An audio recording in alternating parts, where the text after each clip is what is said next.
വീട്ടിൽ എല്ലാവർക്കും സ്വയമേ സോൾവ് ആക്കാൻ പറ്റുന്ന ഒരു പ്രോബ്ലത്തിനെ കുറിച്ചാണ് ഇന്ന് പറയുന്നത്. അതായത് നമുക്ക് വരുന്ന ഇതേപോലുള്ള സിംഗിൾ പീസ് ക്ലോസറ്റുകളിൽ അതായത് വെള്ളം ലീക്ക്, അതായത് ക്ലോസറ്റ് വഴി വെള്ളം പോവുക, അതേപോലെ കറക്റ്റായിട്ട് വെള്ളം കയറുന്ന എന്നൊരു പ്രോബ്ലം ഉണ്ടെങ്കിൽ നിങ്ങൾക്ക് സ്വയമേ തന്നെ ചെയ്യാവുന്നതേ ഉള്ളൂ.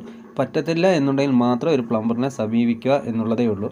അതായത് ഈ ക്ലോസറ്റിൻ്റെ അകത്ത് ഇതേ പ്രോബ്ലം ആയിരുന്നു. അത് നമ്മൾ വന്ന് നോക്കിയപ്പോൾ ഇതിൻ്റെ അകത്ത് മൊത്തം ഓവരാണ്. അതായത് ഈ കല്ലും മണ്ണും അതേപോലെ ഈ കലങ്ങി വരുന്ന ടൈപ്പ് ആ വെള്ളം ഇവിടെ കെട്ടി നിന്ന് ഇതിൻ്റെ അകത്തുനിന്ന് വെള്ളം ലീക്ക് ആവുകയും അതേപോലെ കറക്റ്റായിട്ട് വെള്ളം ഫ്ലഷിലോട്ട് വീഴാത്ത ഒരവസ്ഥയായിരുന്നു. അത് നമ്മളിപ്പോൾ ഇതുപോലെ അഴിച്ച് ഓരോ പാർട്സായിട്ട് ഇളക്കി ക്ലീൻ ചെയ്ത് നമ്മൾ ഇതേപോലെ സെറ്റായി കഴുകി നല്ല വൃത്തിയാക്കിയിട്ട് നമ്മൾ വീണ്ടും അത് റീസെറ്റ് ചെയ്ത് വെച്ചിട്ടുണ്ട്. റീസെറ്റ് ചെയ്ത് വെച്ചിട്ട് വെള്ളം കയറ്റിക്കൊണ്ടിരിക്കുകയാണ്. ഇപ്പം വാൽവെല്ലാം ഓപ്പണാണ്, വെള്ളം കയറി ഫില്ലായി. ഇപ്പം ഒരു പ്രോബ്ലവും ഇല്ല. അതിൻ്റെ ഊരും കാര്യങ്ങളും എല്ലാം പോയപ്പോഴത്തേന് അത് ക്ലീനായി. അതേപോലെ തന്നെ ക്ലോസറ്റ് വഴി വെള്ളം ലീക്കാവുന്ന പ്രോബ്ലവും മാറി. അതുകൊണ്ടാണ് പറഞ്ഞത്.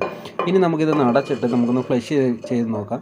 ഇപ്പോൾ നമ്മളെല്ലാം ക്ലീനാക്കി സെറ്റാക്കി അതിൻ്റെ കവറും ഇട്ട് ഇനി നമുക്ക് ഫ്ലഷ് അടിച്ച് നോക്കാം. ഫ്ലഷ് അടിക്കാൻ നേരത്ത് ഇതേപോലെ തന്നെ നല്ല രീതിയിൽ തന്നെ വെള്ളവും പോകുന്നുണ്ട്. അതുകൊണ്ടാണ് പറഞ്ഞത് സ്വയമേ നിങ്ങൾക്ക് തന്നെ ചെയ്യാവുന്നൊരു കേസേ ഉള്ളൂ.